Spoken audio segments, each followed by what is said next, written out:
Greetings everyone, Tom here. I'm doing a video here of behind the scenes of my display, and I've had a few request it, and I've been wanting to do it anyways. So here we go. I'm in the garage.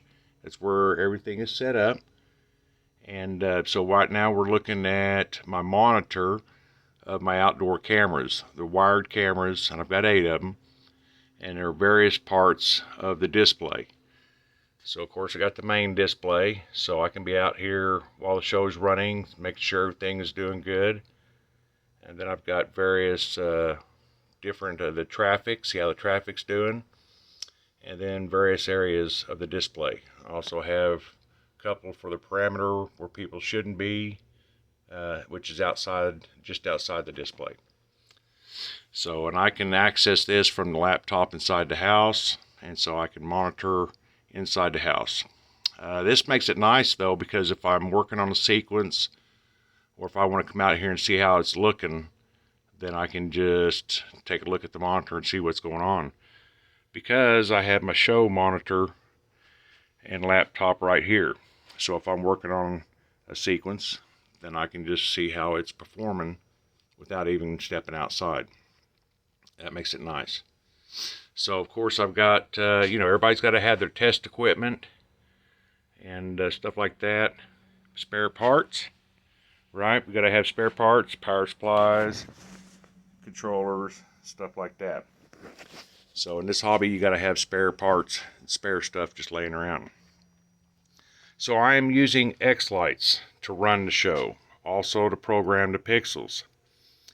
I use LOR S4 to program my LEDs and my floods.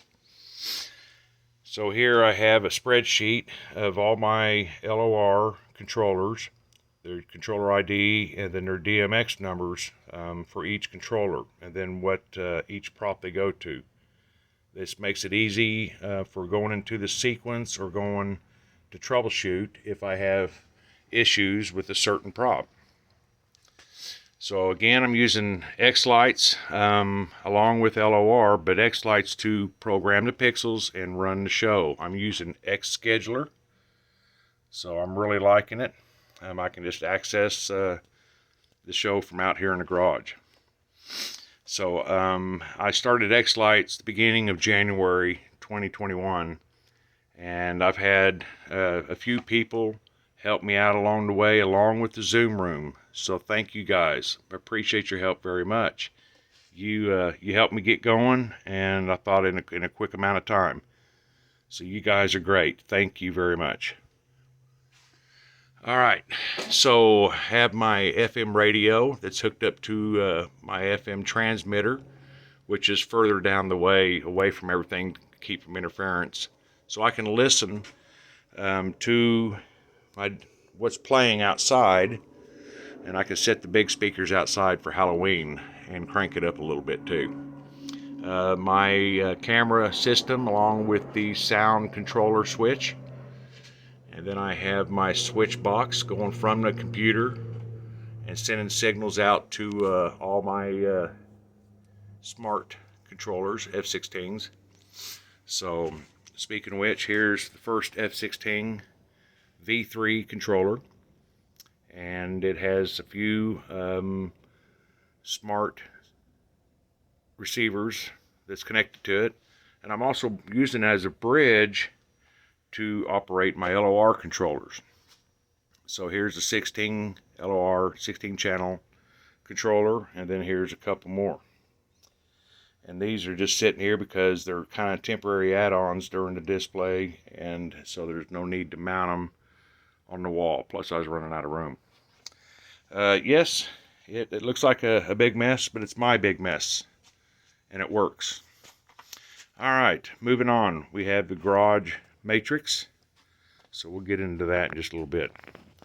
Here's my other F16 V3 over here, and it's also feeding some more LOR controllers, bridging, using the bridge. So here is my matrix panel.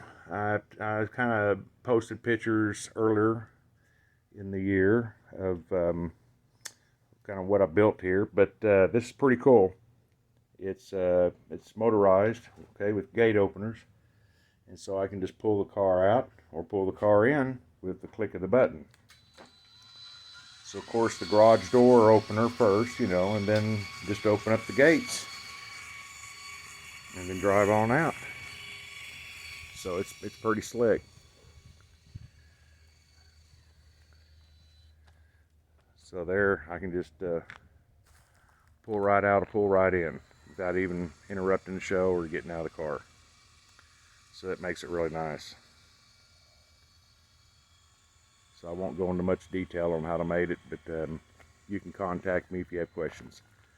Above the garage door we have snowflakes or LEDs, and then also have my mega arch, which is LED floods. Those floods I hacked myself, and they're running off of a CMB 16 controllers, which is up in the attic. The snowflakes are run off of a LOR 16 channel controller. Again, all the wiring is fed up into the attic. So between the floods for the arch and the snowflakes, the controllers are up there. I'm not going to climb up there to show you. Then I have some bigger floods, some 100-watt floods for the high impact part of the songs. So they work out really well. So over here to the right, we have another matrix panel. So it kind of makes the full matrix panel just that much bigger. All right. And then I have some floods on top of the roof. These are LOR 10-watt floods, RGB. And I have 4 of the flood poles, you might say. And I've got like a matrix of floods. And this is one side of the house. So I'll show you the other side. Behind the matrix panel are my CMB 24 controllers that run the floods on the roof. Yes, it looks like a big mess, and you know it. It's my big mess, and it works. All right, so let's venture on to the other side real quick. All right, so we have another pixel matrix panels. So all my matrix panels are pixels. So that's the first kind of add-on for this year, is the pixels in the matrix. Thanks to Chris Foster for selling me the panels. Here I got a latch, so I can just unlatch it and open this, swing it right open. And then I have my spiral tree LED strands, and then I also have some floods on the tower of the spiral tree. The spiral tree is 16 feet tall, and the tower is the RON 25 communication radio tower. All right, so let's move on. So we have a pretty good size matrix panel from one side of the house all the way to the other. All right, now let's get to the other side on top of the roof. So here's the other side of the roof. Try not to blind you with the sun, but so I built the structure to beef up the size of my house, because I just don't have that big of a house from the street view to have a nice display. So I had to expand a little bit. So we'll go behind the scenes of behind the display. All right, so here's what it looks from back here. Again, these are 10-watt floods. I used fence post, the top fence post for chain link fence, as the building structure. Each of the poles are 19 feet tall, so whatever the height of the roof plus 19 feet. Each of the poles have their guy wires and the structures, the diamond structures. So I've got 18 guy wires to hold everything stable on top of the roof. There's no holes in the roof. So, and it's held up really well. We get winds and blizzards and storms in Oklahoma, and you got to build for that. So anyways, we're good there. We've got a CMB 24 controller up top on the roof, And then just like the other side of the house, we have the CMB 24 controllers here for the floods. So, yep, there's that big mess. But you know it, it's my big mess and it works. All right, so now we're gonna go back over to the other side and venture out in the yard a little bit. All right, so we talked about the spiral tree. So we talked about floods on top of the roof. All right, so now we're gonna venture on. We'll move over to the mega tree here. It's all LED, 4 different colors on each strand, a total of 192 strands. The tower, the mega tree is 36 feet tall, including the star. I'm also using a RON 25 communication tower for the support structure for the tower. I'm running LOR 16 channel controllers for the LEDs, 1 for each color. And then I also have a controller for the flood pole, the LED pole that goes up the tower, and I'll show you in a second. Here's the CMB 16s for my floods on the tower, because yes, I do have floods that go up. Let's see if I can't get a better view of it without the sun. All right, so I've got floods going all the way up, and I did hack these floods as well, and connected them with Cat 5 cable to connect to my CMB 16 controllers. So anyways, that's my mega tree. Love it, love it. All right, in the yard here we have the different boxes of power supplies and smart receivers. All right, so we have smart receivers and stuff like that. In the yard here we have our pixel stakes. I have 116 of them. Okay, 160 of them.